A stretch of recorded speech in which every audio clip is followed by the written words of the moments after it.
तर दोन बंद पडलेल्या गोष्टी आज आम्ही चालू करायला यशस्वी ठरलो।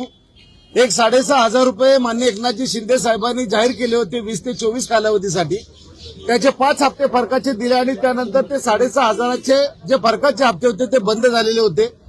ते 6,500 रुपये ते फरकाचे चालू करण्यामध्ये आज कृती समिती यशस्वी ठरलेली आहे आणि त्याचं महिन्याला बर्डन 65 कोटी रुपये, दरमहा 65 कोटी रुपये राज्य सरकारकडून ते रापा महामंडळाला दिले जाणार आहेत। दुसरी गोष्ट, दिवाळीला जे आम्हाला ऍडव्हान्स मिळायचा, दिवाळी सण उचल मिळायची, तीही गेल्या वर्षीपासून बंद झालेली होती, तेही 12,500 रुपये चालू करण्यामध्ये आम्ही यशस्वी ठरलेलो आहोत।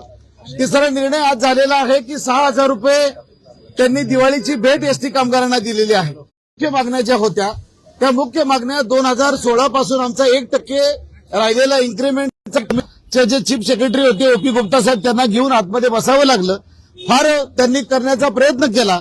हे 3 मुद्दे झाले, मात्र त्यांनी आता 3 स्टेजेस ठरवलेले आहेत। त्या 3 स्टेजेस पैकी आज जे दिलं तर त्यांनी 65 कोटी रुपयाचं जे बर्डन दर महिन्याला येतं ते 65 कोटी रुपये या महिन्यापासून देण्याचं ठरवलेलं आहे। दुसरं 3 महिन्यामध्ये त्यांनी बसून 93 कोटी रुपयाचा पुढचा जो हप्ता आहे, म्हणजे ज्याच्यामध्ये 1% इन्क्रीमेंट असेल, आपली महागाई भत्ता असेल आणि गरबाडे भत्ता असेल, त्याच्या त्या तिन्ही संदर्भामध्ये देण्याच्या संदर्भामध्ये पुढचं 93चा आणि 120चा असा भत्ता त्यांनी 3 टप्पे त्यांनी ठरवलेले आहेत। एकूणच काय तर दिवाळी गोड व्हावी आणि म्हणून आम्ही सगळी मंडळी त्यामध्ये खूप आग्रही होतो, ज्यामध्ये साधारणपणे 13,500 रुपये हे आमचे म्हणजे सानुग्रह अनुदान आणि आम्हाला जो काही 6,500चा म्हणजे 2,000 पासून त्या 7,500 पर्यंत मिळणार आहे तो, आणि 12,500 रुपये आमचे साधारणपणे आमच्या दिवाळीचे ऍडव्हान्स, असं 26,000 अशा प्रकारची 26,000मध्ये दिवाळी गोड होती का नाही होती आमच्या लोकांना काटकसरीतून। परंतु या गोष्टीवरती कसं आहे की आम्हाला स्वर्गीय भाऊ फटक्यांनी शिकवलंय, जे मिळतंय ते पदरात पाडून घ्यायचं आणि उरलेल्यांसाठी प्रामाणिकपणे भांडायचं। आज 2 लाख झालेल्या गोष्टी आम्ही प्रामुख्यानं खुल्या करू शकलो। दुसरं जे 3 लाख झालेल्या गोष्टी त्याच्यामध्ये एकनाथजी शिंदे साहेबांनी स्वतः कबूल केले आणि आमचा आतापर्यंतचा अनुभव असा आहे की ते बोललेलं नेहमी करूनच दाखवतात।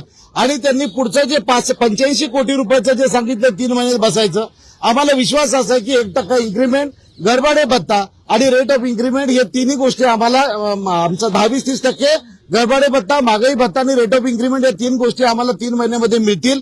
65 कोटीचं बर्डन आता वाढलेलं आहे आणि त्यामुळं या गोष्टीमध्ये पूर्णपणे समाधानी जरी नसलो तरी उद्याचं आंदोलन आम्ही न करण्याचं ठरवलेलं आहे। शेवटी जनतेला आम्ही मायबाप समजून काम करत असतो। जनता, प्रवासी जनता ही आमची मायबाप आहे। त्यांच्यासाठी एसटी कर्मचाऱ्यांनी नेहमीच कोविडच्या काळात 300 जणांची जीवाची प्राणाची आहुती दिली, पण आम्ही